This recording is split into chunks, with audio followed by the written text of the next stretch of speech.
બાબા એ બાબા એમ કરવાની મને મારવાની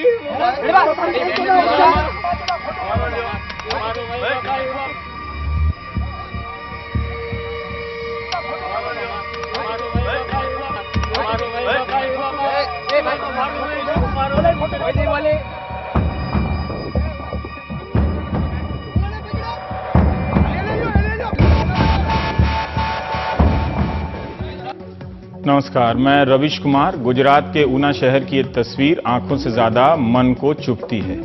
एक समाज के नाते हम सभी को सोचना चाहिए कि लाठी लेकर मार रहे युवकों के मन में इस हिंसा को किसने भरा? परिवार, समाज, धर्मशास्त्र, संस्कार या राजनीतिक विचारधारा ने? जिन लोगों ने गौ रक्षक के नाम पर लाठी उठाई वो नफरत और दुस्साहस की किस पाठशाला के पास आउट हैं? इनकी एक करतूत से भारत की प्रगति की तमाम बुलंदियां खोखली हो जाती हैं एक पल के लिए। जिस गाड़ी से दलित युवकों को बांधा गया है वो जाइलो है, महिंद्रा का स्पोर्ट्स यूटिलिटी व्हीकल एसयूवी। हमारी आधुनिकता और प्रगति के प्रतीक इस एसयूवी की कीमत 8.5 से 10 लाख के बीच है। आधुनिकता की पीठ से 4 दलित युवकों को बांध दिया गया है। इन्हें जिस नफरत से मारा जा रहा है वो न जाने कब से हमारे समाज में है। ये आधुनिक कार नहीं थी तब भी ये नफरत थी और इस कार के आने के बाद भी वही नफरत है। ये जवान गुजरात के हैं मगर ये कहीं के भी हो सकते हैं। बल्कि तमाम घटनाओं में ऐसे नौजवान मिले हैं जो दलितों के खिलाफ हिंसा में शामिल रहे हैं। इनके हाथ में एल्यूमिनियम की लाठी बताती है कि इनका कोई ना कोई संगठित गिरोह होगा।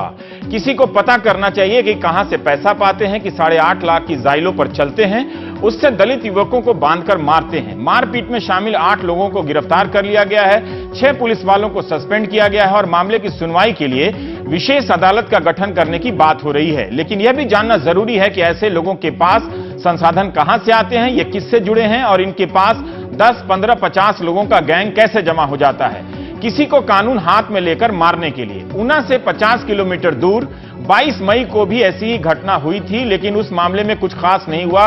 ये हमारे सहयोगी राजीव पाठक ने रिपोर्ट भेजी है। दलितों को पीटा गया और वीडियो भी बनाया गया, उसका भी वीडियो हम दिखाएंगे। घटना अपने आप में जितनी शर्मनाक है उतना ही साहसिक है इस घटना का विरोध। गाय का मामला आते ही अच्छे अच्छे राजनीतिक दलों की जबान कांपने लगती थी, मगर गुजरात के दलितों ने जो किया उससे यह घटना और भी बड़ी और ऐतिहासिक हो जाती है।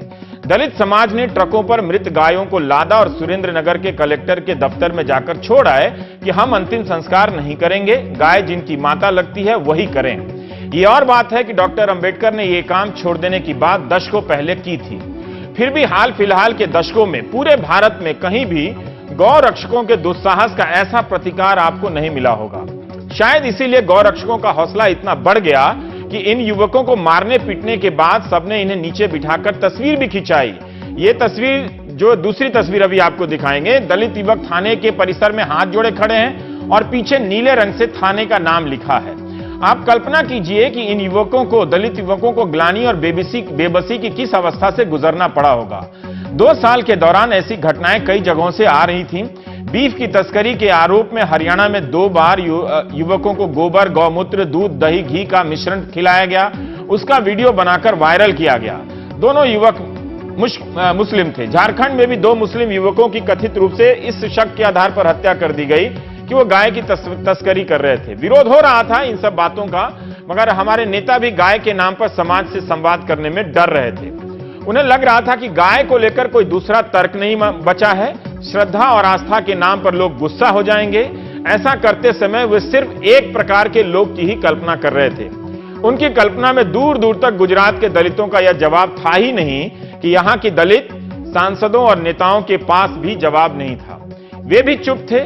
5 मार्च 2016 की रात हरियाणा के शाहाबाद के नजदीक गौ रक्षक दल के सदस्यों ने कथित रूप से जानवरों की एक तस्करी के आरोप में एक व्यक्ति को पकड़ा। खुद ही बाद में उसका शव बरामद हुआ और इस मामले की सुनवाई करते हुए 10 मई 2016 को पंजाब हरियाणा हाईकोर्ट ने कहा कि राजनीतिक आकाओं, बॉसेस और राज्य सरकार के वरिष्ठ अधिकारियों, फंक्शनरीज जिनमें पुलिस भी है, इनकी मदद से तथाकथित स्वयंभू गौरक्षक दल बन जाते हैं और कानून अपने हाथों में लेते हैं। कोर्ट के संज्ञान में ऐसी बातें आई हैं कि ये दल कानून तोड़ते हैं और अपने जानवरों के साथ चरवाही के लिए जा रहे गरीब लोगों से वसूली करते हैं। इनमें पुलिस भी मिली हुई है इनसे।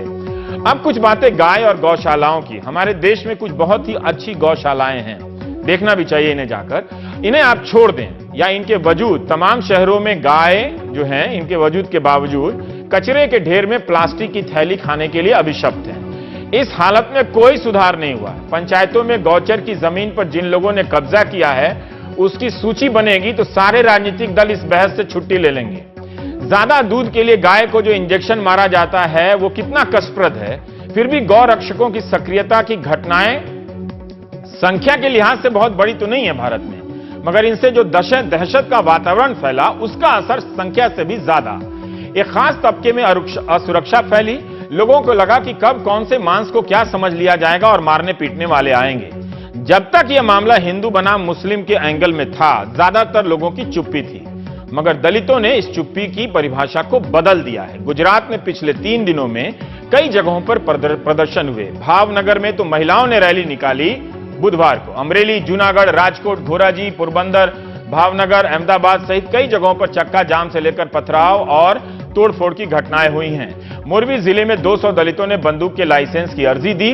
सोमवार को गोंडल में 5 दलित युवाओं ने जहर पीकर आत्महत्या का प्रयास किया। जूनागढ़ में 3 युवाओं ने जहर पी लिया, जिनमें से एक की मौत हो गई। मायावती से लेकर सभी ने अपील किया कि जहर पीने की घटना ना दोहराई जाए। ये अपील हम भी करते हैं। हिंसा का रास्ता वैसे भी ठीक नहीं। गृह मंत्री राजनाथ सिंह ने कहा है कि प्रधानमंत्री भी इस घटना पर दुखी हैं। मुख्यमंत्री आनंदीबेन ने 18 जुलाई को ही ट्वीट कर दिया था कि 60 दिनों के अंदर आरोप पत्र दायर होंगे। जांच का काम सीआईडी को सौंप दिया गया है। राज्य सरकार ने पीड़ितों को हर तरह की मदद का आश्वासन दिया है। घटना के 9 दिन बाद राज्य की मुख्यमंत्री ऊना गई और पीड़ित परिवारों से मुलाकात की, अस्पताल गई, वहां उन्हें काले झंडे भी दिखाए गए। આ ઘટનાને કોઈ પણ રાજકીય સ્વરૂપ નહીં આપવું જોઈએ। આ એક માનવતાભર્યું કાર્ય છે અને આપણે બધાએ સાથે રહીને આવા ગરીબ પરિવારોનું ઉત્થાન થાય એના માટેનો પ્રયાસ કરવો જોઈએ, નહીં કે રાજનીતિ કરીને તમે આમ કર્યું તમે તેમ કર્યું। અને એટલા માટે હું એને રાજનીતિ કરવા નથી માંગતી। सरकार और पार्टी और राष्ट्रीय स्वयंसेवक संघ को भी लगा कि इस बार की नाराजगी कुछ और है। इंडियन एक्सप्रेस में आरएसएस के गुजरात प्रांत के संचालक मुकेश मलकन साहब का बयान छपा है कि यह हिंदू समाज पर हमला है जो भाईचारे और शांति में यकीन रखता है। गौ रक्षा के नाम पर दलित भाइयों के खिलाफ अत्याचार की घटना बहुत ही दर्दनाक और निंदनीय है। इस तरह का अमानवीय व्यवहार एक जघन्य अपराध है और ऐसा करने वालों को छोड़ा नहीं जाना चाहिए। अगर मुकेश जी का यह बयान सही से छपा है तो दिलचस्प है। इन्हें अघोषित राजनीतिक मान्यता प्राप्त हो गई थी, ऐसा लग रहा था गौ रक्षकों को। मुकेश मलकन ने ऊना की घटना को हिंदू समाज पर हमला बताया है। जब मुख्यमंत्री आनंदीबेन ऊना गई तो उनके साथ साथ गांव वालों ने जो कहा उस पर सिर्फ गुजरात ही नहीं बल्कि हर राज्य के लोगों को अपने अपने यहां चेक करवाना चाहिए। गुजरात में पहले देखो, गांव गांव में जाओ, वो सेव नहीं करने देते, गांव में पानी भी नहीं देते। अभी वो अफसरता है और जहर के पीट रहे हैं सबको। ये आपने देखा ना ऊना वाले। ये तो गांव गांव में बनाव बन रहे हैं, लेकिन ये सामने आया तब पता चला मीडिया वालों को कि ये क्या है। यदि हम मरे या जिंदे किसी पशु का चमड़ा उधेड़ना नहीं चाहते, हमें सारे गुजरात में सरकारी पट्टर जमीन का आवंटन हो, और वो नहीं होता तब तक हम लोग जहां जहां पे मरे हुए पशु है वो प्रशासन के ऑफिस के सामने रखेंगे और कहेंगे आप उठाइए। 11 जुलाई की घटना की गूंज 19 और 20 जुलाई को संसद में सुनाई दी। 9 दिन लग गए विपक्ष के सांसदों को समझने में गुजरात के दलितों के बीच इतना गुस्सा है। सरकार और विपक्ष के बीच खूब तकरार हुई। अब आते हैं हम इस बात पर कि प्राइम टाइम क्यों कर रहे हैं। बिना किसी व्यापक संगठन के गुजरात भर में दलितों का गुस्सा सड़कों पर कैसे छलका? क्या गुजरात में दलित आक्रामकता का कोई नया दौर है? इसके लिए हमारे साथ अहमदाबाद से दलित राजनीति को समझने वाले जिग्नेश जी हैं। और अब दूसरा सवाल यह है कि क्या गौ रक्षा के नाम पर हो रहे बवालों पर खुलकर हम और आप बात कर सकते हैं? क्या यह छवि सही है कि समाज इस मसले पर एक ही तरह से सोचता है या सोचना ही पड़ेगा क्योंकि कुछ लोग चाहते हैं? इस बात पर चर्चा के लिए हमारे साथ पुणे से विजय दीवान साहब हैं। मुंबई से 100 किलोमीटर दूर गगोड़ा गांव में एक आश्रम है विनोबा भावे का। यह आश्रम विनोबा भावे आश्रम कहलाता है, उनका गांव है। विजय दीवान की कोई जाति नहीं है, धर्म नहीं है, माता पिता ब्राह्मण थे, ये मैंने उनसे जानबूझकर पूछा। 1982 में 25 साल की उम्र में विजय दीवान ने गाय की खाल उतारने का काम करने का फैसला किया और यहां आ गए। तब से मृत जानवरों की खाल उतारते हैं और इस काम में किसी का उन्हें साथ नहीं मिलता, कोई सवारी नहीं मिलती, लिहाजा खाल उतारने के बाद अपनी पीठ पर लाद कर ले आते हैं। सदियों से दलितों ने जिस काम के लिए दंश सहा, जहर पिया उस दंश को अपनी पीठ पर लाद कर लाते हैं, जिस काम के लिए ऊना के दलितों की पीठ पर एल्यूमिनियम की लाठी बरसाई गई। मेरी नजर में विजय दीवान साहब से बेहतर कोई दूसरा नहीं होगा इस मसले पर संवाद करने के लिए। उनके अनुभव आपको इस मसले पर नए तरीके से सोचने के लिए प्रेरित कर सकते हैं। तो आप दोनों मेहमानों का स्वागत है। पुणे से हैं विजय दीवान साहब, जिनका परिचय मैंने बताया, और जिग्नेश मेवानी साहब हैं, सामाजिक कार्यकर्ता हैं अहमदाबाद से। तो जो उम्र के लिहाज से जो बड़ा है पहले उसके पास जाते हैं जिग्नेश जी। विजय दीवान साहब के पास। विजय दीवान साहब, पहली बार आप हमारे दर्शकों के बीच आए हैं। आप बता सकते हैं कि आपने मृत गाय या जानवरों की खाल उतारने का फैसला क्यों किया, क्योंकि आपके परिवार या समाज का ये पेशागत काम नहीं था? जी, बात ऐसी है कि आचार्य विनोबा भावे जी ने 1982 से गोरक्षा का काम के लिए देवनार कत्ल खाने पर सत्याग्रह शुरू किया था। और गांधी और विनोबा जी का ये कहना था कि जो दलितों का काम है वो सवर्ण लोगों ने करना चाहिए। ये एक बात थी। बाबा साहेब आम्बेडकर ने जो कहा वो सही बात है कि यह काम करने से, यानी मरे हुए गाय बैलों की खाल उतारने के कारण ही अगर अछूत मानते हैं तो ये काम छोड़ देना चाहिए। लेकिन इसका परिणाम गांव पर होता ही रहा। इसलिए विनोबा जी ने कहा कि ये काम सवर्ण लोग करे, और विनोबा जी ने ही 1929 में वर्धा में ये काम शुरू किया। जो उनके सहकारी थे गोपाल राव वाळुंजकर, उन्होंने ये काम शुरू किया। उसके बाद हमारे कोकण गांधी अप्पा साहेब पटवर्धन ने शुरू किया, और उनके ही एक साथी से मैंने ये काम सीखा और ये शुरू है। उस काम को करते हुए आप किस मानसिक सामाजिक अवस्था से गुजरे होंगे, जरा आप बता सकते हैं कि आप अपने बारे में सोच रहे थे या आप उन दलित समाज के बारे में भी सोच रहे थे? जी, बात ऐसी है कि यह जाति व्यवस्था अगर तोड़नी है तो सिर्फ जात पात तोड़ो और भारत जोड़ो का नारा लगाने से ये काम होने वाला नहीं है। इसके लिए जो भी काम है नीचे के तबके वाले, वो दलित लोग ये काम छोड़ दे। हाँ, यही अंबेडकर जी ने कहा था। और कम से कम महाराष्ट्र में आज खाल निकालने का काम कोई भी उनका समाज नहीं कर रहा है। हाँ, तो ये काम हमें विनोबा जी और गांधी जी ने कहा कि ये काम सवर्णों को करना होगा, क्योंकि ये ग्राम व्यवस्था से जुड़ी हुई बात है। अगर मरे हुए गाय बैलों की खाल हम नहीं उतारेंगे तो जिंदे गाय बैल हमको काटकर ही चमड़ा हमें प्राप्त करना होगा। इसलिए मरे हुए गाय बैलों के खाल उतारना ये अर्थ व्यवस्था का एक हिस्सा है। इसलिए ये काम हमें करना होगा। ये मैंने जब ये काम शुरू किया तब मेरे गांव में तो कोई लोगों ने मुझे विरोध नहीं किया, सहकारी किया। लेकिन कुछ लोगों ने जरूर कहा कि अब विजय दीवान के हाथ का पानी नहीं पीना चाहिए, ऐसे भी कहा गया। लेकिन मेरे पर कोई बहिष्कार डालना ऐसी कोई बात हुई नहीं। लेकिन लोगों को मन में ये बात जचती नहीं है, ये निश्चित है। और जब भी मैं ये काम करता हूं तो लोगों का यही मानना रहता है कि ये काम आप लोगों का नहीं है, वो उन्हीं लोगों ने करना चाहिए। अब ये मानसिकता ही हमारी बदल नहीं रही है, ये इसमें का एक सवाल है बड़ी। तो क्या आपको लगता है कि गुजरात के दलितों ने जिस तरह से गौ रक्षा के जो उदाहरण आ रहे थे और एक तरह से लोग चुप हो जाते थे, गुजरात के दलित समाज ने एक अच्छा फैसला किया कि ये विरोध के जरिए भी और ये बताकर कि अब वो काम नहीं करेंगे? हाँ, तो ये इसका तो मैं स्वागत भी करता हूं। लेकिन बाबा साहेब आम्बेडकर ने 30 साल में ही कहा था कि ये काम दलितों ने छोड़ देना चाहिए। और ये बहुत बुरी बात है कि आज भी ये काम कुछ लोगों को करना पड़ता है। मुझे ये जानकारी भी है, और मैंने बंबई में भी एक वसई में देखा कि मरे हुए गाय की खाल तो निकालते ही है, लेकिन वो मांस भी खाते हैं वो मरे हुए गाय बैल का। जब बाबा साहब आम्बेडकर ने ये कहा है तो ये इनकी बात सबने मंजूर कर लेनी चाहिए और इस काम से ये काम दलित वर्गों ने छोड़ देना चाहिए। ये क्योंकि पहले इसमें खतरा हो पहली गया है बात तो ज्यादा। बाबा साहेब अम्बेडकर जी, इसमें एक खतरा भी हो गया है कि उस काम को करते हुए जिस तरह से ये लड़के लाने गए थे, आप कह रहे हैं कि चमड़े की जरूरत तो है, अगर मरी हुई गाय की खाल का या जानवरों का इस्तेमाल ना करेंगे तो उस जरूरत का असर जिंदा गायों पर या जानवरों पर हो सकता है, तो वो उसका पार्ट है। तो आपको लगता है कि ये खतरा ज्यादा बढ़ता जा रहा है, खासकर इस गौरक्षकों के संदर्भ में?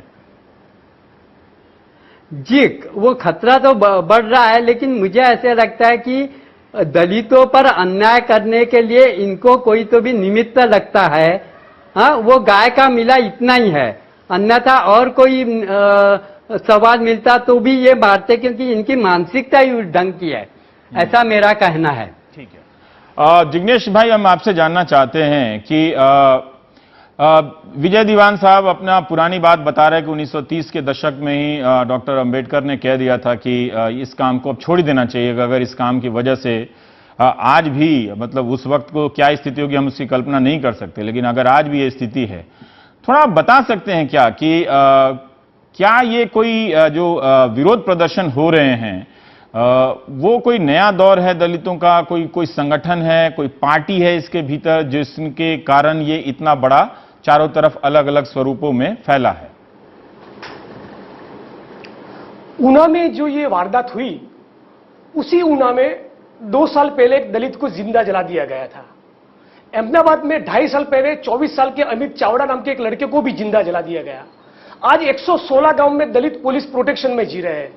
55,000 से ज्यादा दलित महिला उठा रहे हैं। करीब 1 लाख सैनिटेशन वर्कर, सफाई कर्मी हो गए जिनको मिनिमम वेजेस नहीं मिल रहा है। दलितों को आवंटन हुई हजारों एकड़ जमीन पे डोमिनेंट कास्ट का, फ्यूडल फोर्सेस का गैर कानूनी तौर पे कब्जा है। प्रधानमंत्री नरेंद्र मोदी, गुजरात के सीएम आनंदीबेन पटेल और गुजरात के होम मिनिस्टर रजनी पटेल जिस महसाना डिस्ट्रिक्ट से आ रहे हैं, उस महसाना डिस्ट्रिक्ट में पिछले 3 महीनों में 4 गांव में से दलितों को सोशली बॉयकॉट किया गया है। तो दलितों के इकोनॉमिक एक्सप्लॉयटेशन और जाति आधारित उत्पीड़न, दोनों की वजह से वो लोग इतने त्रस्त हो चुके हैं, उनका जीना इतना हराम हो गया है इस गुजरात मॉडल में कि उसने ऊना की इस घटना ने उसको ट्रिगर कर दिया है। तो यानी पिछले करीब 8, 10, 12 सालों से मोदी के शासन के दौरान दलितों की उत्पीड़न की वारदातें और दिन प्रतिदिन जो बढ़ती जा रही थी, उसको कहीं ना कहीं उसका आउटबर्स्ट तो होना ही था। तो ऊना की इस घटना ने कहीं ना कहीं उसको ट्रिगर कर दिया है। तो ये दलितों का एक स्पॉन्टेनियस आंदोलन है। दलितों के गुजरात के हर क्या जिले स्थिति है कि जैसा विजय जो दीवान ने, जिग्नेश भाई, अभी आप जो कह रहे थे सदन में, हाँ। राजनाथ सिंह ने गुजरात में दलित अत्याचार से संबंधित आंकड़े भी पेश किए हैं और उन्होंने पूर्ववर्ती सरकारों और जो मौजूदा सरकार राजनीतिक पार्टी की पिछले कई साल से चल रही है उसकी तुलना करके बताया है कि उनके राज में कम हुआ है, ये घटनाएं कम हुई हैं, लेकिन वो नहीं कह रहे हैं कि नहीं हुई हैं कहीं पे भी।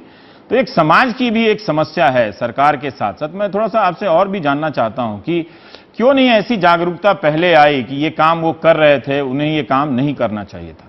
अभी क्या ऐसा हुआ है इसके लिए? देखिए, ये सारे आंकड़े तो दलित समाज को पहले भी पता होंगे, अभी क्या ऐसा हुआ है? क्या आप कुछ नया देख रहे हैं इस बार? नहीं, नया यह है कि जिस तरह से ये विजुअल्स सोशल मीडिया और न्यूज चैनल्स के माध्यम से वायरल हुए तो दलितों का आक्रोश स्वाभाविक रूप से बाहर आया है। लेकिन जैसा मैंने कहा, मैं दोहराऊंगा, ये इस घटना ने केवल उस चीज को ट्रिगर किया है जो दलितों के जहन में कई सालों से पड़ी हुई थी। वो कहीं ना कहीं तो ये गुस्सा बाहर निकलना चाहते थे। आज नरेंद्र मोदी, एक तरफ हम लोग ऐसा कहते हैं कि सफाई कर्मियों को, नरेंद्र मोदी ने वर्ष 2009 में एक किताब जो कर्मयोगी थी उसमें ऐसा कहा है कि सफाई कर्मियों को सफाई काम करने में आध्यात्मिकता का आनंद मिलता है। ठीक है, तो उस तरह के स्टेट की, गुजरात के सीएम की इस तरह की जो मानसिकता रहेगी और दलित उत्पीड़न की वारदातों में कहीं ना कहीं न्याय नहीं मिलता, जैसे कि एट्रोसिटीज का मतलब 100 मुझे केसेस उसमें होते हैं। समस्या नहीं तो है, आप एक गुजरात में व्यक्ति का नाम ले सकते हैं, लेकिन सारी समस्या को एक व्यक्ति में आप रिड्यूस कर देंगे, वो भी ठीक नहीं है। कि सारी समस्या का प्रतीक अगर नरेंद्र मोदी है तो मुझे लगता है कि आप उस समस्या के साथ, आप कह लीजिए, मुझे कोई एतराज नहीं है, आप जिसकी आलोचना करना चाहते हैं। मेरे कहने का तात्पर्य, हाँ ठीक है, मेरे कहने का तात्पर्य सिर्फ इतना है कि पिछले 10, 12, 15 सालों में दलित उत्पीड़न की वारदातें गुजरात में और बढ़ी है। दलितों का इकोनॉमिक एक्सप्लॉयटेशन और जाति आधारित अत्याचार उनके ऊपर और बढ़े हैं। तो वो कहीं ना कहीं ट्रिगर होकर बाहर निकलने वाले थे। तो इस चीज ने कहीं ना कहीं वो प्लेटफॉर्म प्रोवाइड कर दिया इस ऊना की घटना ने।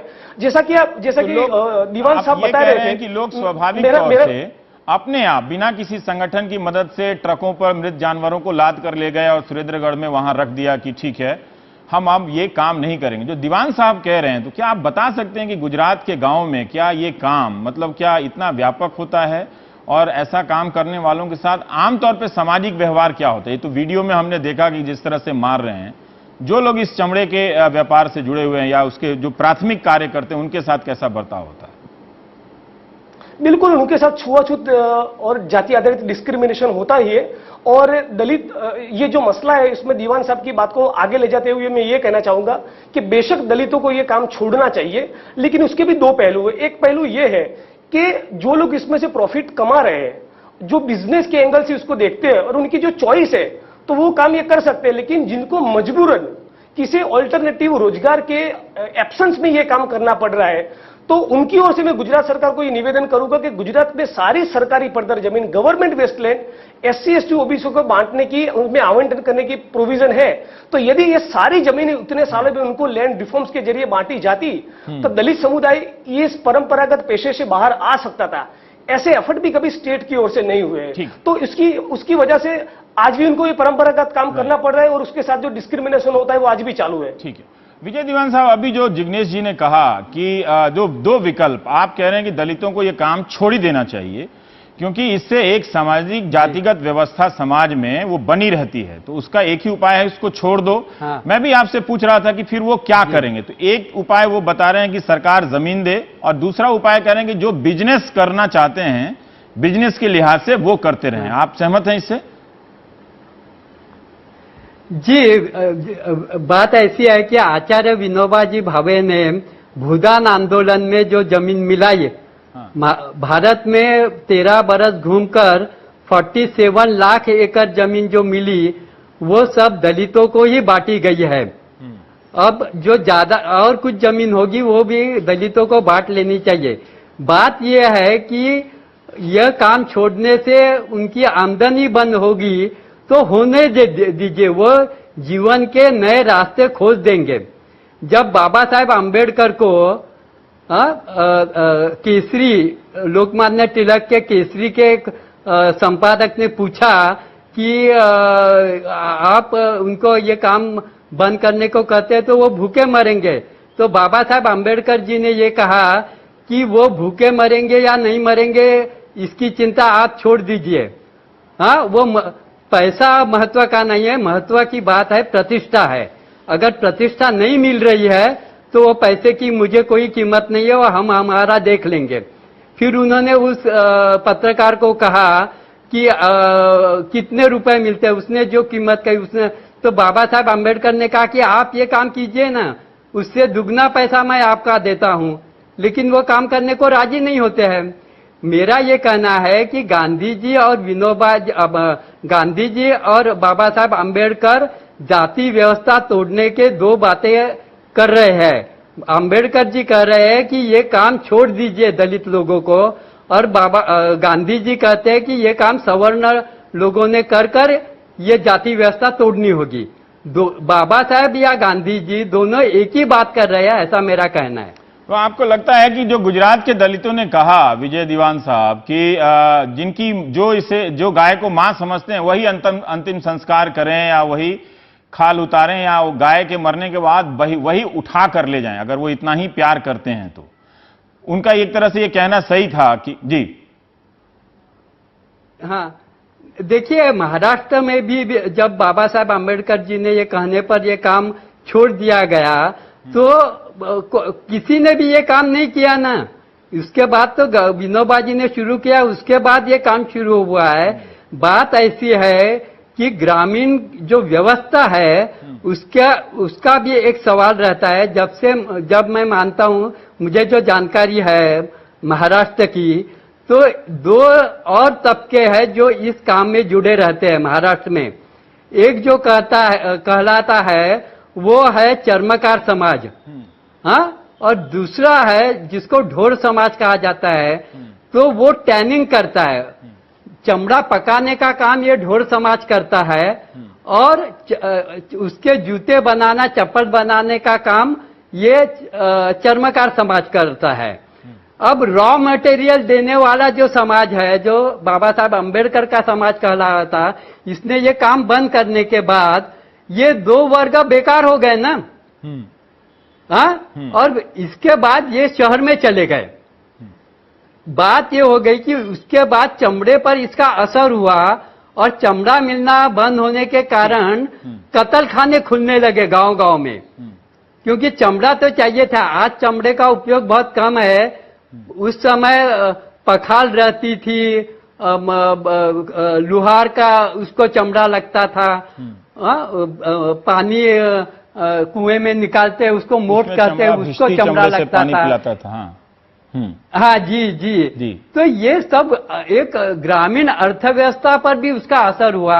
इसलिए ये काम गांधी जी कहते हैं कि उच्च वर्णियों ने करना चाहिए, उच्च वर्गीयों ने करना चाहिए। विजय दीवान साहब, एक मैं आपसे, कई आपके हजारों अनुभव होंगे, क्या आप बता सकते हैं कि आपको कैसे सूचना मिलती है कि फलाने जगह पर कोई जानवर अब मर गया है, आप उठाकर लाएं? कितनी ऐसी सूचना मिलती है और आप किन साधनों को लेकर जाते हैं, उठाकर लाते हैं? जब उन्हें पता चलता है कि आप दलित समाज से नहीं हैं, तो उनकी क्या प्रतिक्रिया होती है? देखिए, बात ऐसी है कि पहले मैंने शुरू किया गांव में ही, और आज मैं मेरे ही गांव में, जो विनोबा जी का जन्म स्थान है गागोदे, उसी गांव तक ये मैं सीमित रखता हूं। पहले मैंने कुछ जगह हमारे अगल बगल के गांवों में बोर्ड लगाए कि अगर गाय बैल मरे तो मुझे सूचना दे। लेकिन बात ऐसी हो गई कि मुझे कई बार सूचना देती थी, मैं साइकिल लेकर, हमारा पहाड़ी इलाका है, उधर जाता था, पैदल जाता था, और पता चलता था कि फोन करने वाले लोग मजाक उड़ा रहे हैं मेरे। इसके कारण मैंने फिर वो बाहर के काम सब छोड़ दिए। अब मैं सिर्फ गांव में ये काम करता हूँ। गांव के लोग मुझे बताते हैं कि हमारा गाय बैल मर गई है, तो हमारे यहाँ ये सब गाय बैल ये कहीं नदी किनारे या पहाड़ पर फेंक देते हैं। उधर जाकर वो मुझे काम करना पड़ता है, वो मैं करता हूँ। और बात ऐसी है कि कोई रिक्शा वाला हो या बस, इसमें वो चमड़ा कोई लाने नहीं देता, तो मुझे वो मेरे कंधे पर लेकर मैं आता हूँ, और वो काम मैं आज भी कर रहा हूँ। एक तरह से दीवान साहब, आपका भी एक सामाजिक बहिष्कार तो है ही कि जब आप पीठ पर लादते हैं, कोई रिक्शा वाला नहीं आता है आपके साथ, या कोई ये नहीं कहता कि बाबा लाइए, हम वो वजन जो आपके कंधे पे हम साझा कर लेते हैं, उठा लेते हैं। हाँ, आप भी तो उसको भोग ही रहे हैं ना, उस बहिष्कार को, एक किस्म का। हाँ, एक किस्म का है। लेकिन देखिए, 5000 बरस की जो व्यवस्था है, जाति व्यवस्था, वो एक रात में टूटेगी ऐसा तो मैं भी नहीं मानता हूँ। कुछ दिन ये सहन करना पड़ेगा, लेकिन एक न एक दिन ये जाति व्यवस्था टूटने वाली है। टूटने वाली।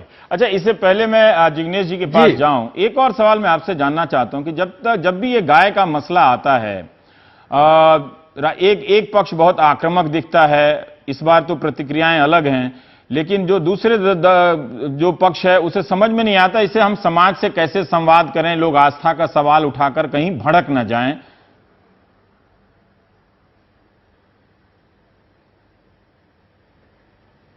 जी, आप सुन पा रहे हैं दीवान साहब? सवाल मेरा आपसे था। हाँ, क्या?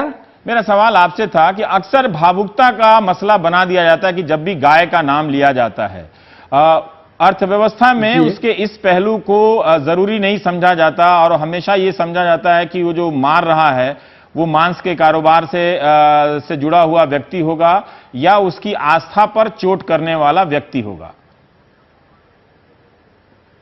हाँ,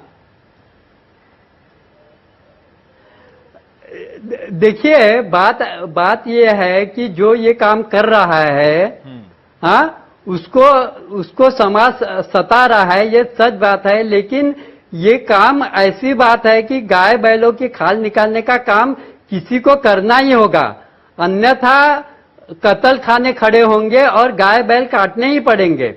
आप ये काम न करेंगे, इसलिए, और इस काम में शिक्षित वर्ग आएगा तो ये काम अच्छे ढंग से भी हो सकता है। आज जिस ढंग से वो काम किया जा रहा है, उसमें उस समय उस पर मक्खी रहती है, कीड़े रहते हैं। तो ये काम इसमें अच्छे लोग आए, सुशिक्षित लोग आए, इंजीनियर डॉक्टर आए तो जी। इसका स्वरूप दीवान बदल साहब, जाएगा। इंजीनियर डॉक्टर तो ये काम करने से रहे, लेकिन इस काम के लेके झगड़ने जरूर आ जाएंगे वो, तरह तरह की राय को लेकर और उस तरह से बलवा फैलाने के लिए सारे, जिस एजुकेटेड क्लास की तरफ इशारा कर रहे हैं। अगर आप ये कह रहे हैं कि शायद इसे भी हाँ। स्किल डेवलपमेंट का पार्ट बना दिया जाए तो वो तो भाग जाएगा, वो तो आएगा नहीं। हाँ, वो दुर्भावनाओं को फैलाने के भाई लिए साहब आएगा। आप देखिए, नहीं, ड्रेनेज में आदमी को उतारा जाता है आजकल। हाँ, मेहतर समाज को वो ड्रेनेज के अंदर उतारा जाता है। मेरा कहना है कि मेहतर समाज ये काम अगर छोड़ देगा और उच्च वर्णीय लोग आ जाएंगे तो वो उसमें रोबो उतराएंगे ना। वो रोबो सिर्फ भाभा तक ही सीमित रहता है। जब इस समाज को ये काम करना पड़ेगा तब ये लोग अपना तंत्र ज्ञान, अपनी बुद्धि उस काम में लाएंगे और उसको अच्छी ढंग से करेंगे। ये आपने जो गुजरात के दलितों ने एक तरह से प्रतिकार किया है, उसको आपने बड़ा ही सैद्धांतिक और व्यवहारिक पटल पर रखा है। दीवान साहब, अगर आप हमारे नौजवान दर्शकों को अगर वो चाहें, कहें कि इस झगड़े को बंद करो, हम ये काम नहीं करेंगे, ठीक है, उनकी आस्था है, वो कहते हैं ये जो गौ रक्षक दल हैं, ये लोगों को अगर मैं आपके सामने ले आऊं तो आप उन्हें क्या समझाना चाहेंगे? वो अक्सर जो भी जितनी भी घटनाएं 10, 20, 50 हुई हैं, 50 तो नहीं हुई हैं, जो भी 10, 12 की संख्या में हुई हैं, जिनके स्केल ज्यादा बड़ा हो जाता है, दहशत फैल जाती है, वो समझते हैं कि हमारा काम गाय की रक्षा करना है। देखिए, गांधी जी ने कहा कि गौशाला खड़े करने के कारण सिर्फ गौ सेवा होगी, गो रक्षा करनी है तो आपको गौशाला को जोड़कर चरमालय खड़े करने होंगे। गौशाला से सिर्फ गौ सेवा होगी, रक्षा नहीं होगी। रक्षा तो तभी होगी जब चरमालय खड़े होंगे। मरे गाय बैल, जिंदा गाय बैल जितनी आमदनी देती है उतनी ही आमदनी मरे हुए गाय बैल भी देती है। आज अगर कच्चा जो खाल निकाला हुआ चमड़ा है उसकी कीमत आज 500 रुपए है, उसको टैनिंग करने पर 2000 रुपए मिल जाते हैं। तो बात ऐसी है कि महाराष्ट्र में अगर 40,000 गांव है और 12 गाय बैल जब भी मरते हैं, ऐसे माना तो 40,000 मल्टीप्लाई बाय 12 मल्टीप्लाई बाय 2000, इतनी पैसा हमारा मट्टी में जा रहा है। तो जिनको गोरक्षा करनी है उनको चरमालय खोलने पड़ेंगे तो ही गोरक्षा होगी, अन्यथा गो सेवा ही होगी। ये एक आपने ऐसी बात कह दी है कि अक्सर इस विवाद पे लोग समझ नहीं पा रहे थे और हम पत्रकार भी शायद नहीं समझ पा रहे थे कि गो रक्षा और गौ सेवा में क्या अंतर है। तो आपने बता दिया कि गौ सेवा मतलब एक अच्छी गौशाला बनाइए जरूर, जिसकी बहुत कमी है। हमारी गायें, मतलब हम जिन मोहल्लों में रहते हैं वहां कचरे पर रहती हैं। हमारे मोहल्ले में तो लोगों ने प्रदर्शन वगैरह भी किया लेकिन कुछ हुआ नहीं वहां पे। तो गंदगी में गाय पॉलिथीन के खाने से उसका पेट बड़ा हो गया है। इन सब चीजों पे कहीं कोई सक्रियता मुझे कम से कम नजर नहीं आती है। अब इसके लिए तो देखिए, अब गांव-गांव में महाराष्ट्र में गुरचरण जमीन थी, हाँ। अब वो जमीन भी नहीं रही है। इसलिए गाय दिन भर दिन बात हो रही है कि गाय संभालना किसान को मुश्किल हो रहा है। ये तो वास्तविकता ही है। मेरे पास आज 6 गाय है, मैं उसको चराने ले जाता हूँ, गाय का दोहन भी करता हूँ और मरे हुए गाय बैल का चमड़ा भी निकालता हूँ। लेकिन मैं भी ये कहता हूँ कि अगर आज गाय पालना ये मुश्किल हो रही है, उसका अर्थव्यवहार नहीं जम रहा है इस समय, तो इसके लिए एक तो गायों के लिए जमीन खुली करनी होगी, तो ये गाय बचेगी। कहां से हम चारा लाएंगे इसके लिए? खरीद कर चारा लाएंगे और खिलाएंगे, ये मुश्किल बात है। यह अर्थव्यवस्था में नहीं बैठ रहा है आज। दीवान साहब, आपका बहुत बहुत शुक्रिया। आप हमारे लिए 4 घंटे का सफर करके पुणे तक आए हैं, पुणे तक, तो हम इसके लिए विशेष आभार। कई बार ऐसे मसलों पर टीवी चैनलों पर इतनी मारपीट होती है कि डर भी लगता है कि इस पर चर्चा करने से और कहीं बात ना भड़क जाए, लेकिन आपने एक बहुत अच्छे तरीके से समझाया कि गौ रक्षा और गौ सेवा में क्या फर्क है। मरी हुई गाय या जानवरों की खाल उतारना भी अर्थव्यवस्था के लिए जरूरी है, और जो जिंदा गाय है वो सेहत और वो भी अर्थव्यवस्था का एक जरूरी पार्ट है। और ये सारा जो बवाल हो रहा है इस तरह से, उससे हो क्या रहा है कि लोग गायों को एक जगह से दूसरी जगह ले जाने में डर रहे हैं। कई बार उसे अस्पताल तक ले जाना पड़ता है, कई बार उसे भी इमरजेंसी में रात में कहीं जाने की जरूरत पड़ती है। तो आप हाईवे पे देखेंगे कि लोग ट्रक टेम्पो पर लाद कर ले जा रहे हैं। अब इन सब का एक माहौल जब बनेगा तो पूरे ग्रामीण जीवन पे, चूंकि ये हर घर में, हर दूसरे घरों में गाय होती है, उस पर कितना असर पड़ सकता है। तो हम ब्रेक लेंगे, और ब्रेक से पहले मायावती का एक बयान दिखाना चाहते हैं, क्योंकि आज ही बुधवार के दिन उत्तर प्रदेश बीजेपी के उपाध्यक्ष ने उनके खिलाफ एक अशोभनीय टिप्पणी की। हालांकि बीजेपी ने तुरंत अफसोस जताया, माफी मांगी और उपाध्यक्ष जी को सारे पदों से हटा दिया है। उपाध्यक्ष जी को सारे पदों से हटने के बाद यह इल्म हुआ है कि मायावती एक वरिष्ठ नेता हैं, लोकप्रिय नेता हैं, अच्छी नेता हैं। और मैं बताना चाह रही हूं, जिसने भी ये बोला है उसने अपनी बेटी के बारे में बोला है, जो लोग मुझे नहीं बता रहे अपनी बहन के बारे में बोला है, और ये जो उसने शब्द का इस्तेमाल किया है, तो पूरा देश मेरे ख्याल बीजेपी को कभी माफ नहीं करेगा। क्योंकि जो और दलित वर्ग के लोग, ये तो सोचना चाहिए था बीजेपी के उपाध्यक्ष को, एक तरफ गुजरात में आग लगी हुई है, अभी वहां पे मामला ठंडा नहीं हुआ है, दलित वर्ग के लोग कितने दुखी हैं, किस तरीके से उनका उत्पीड़न किया गया गुजरात के अंदर।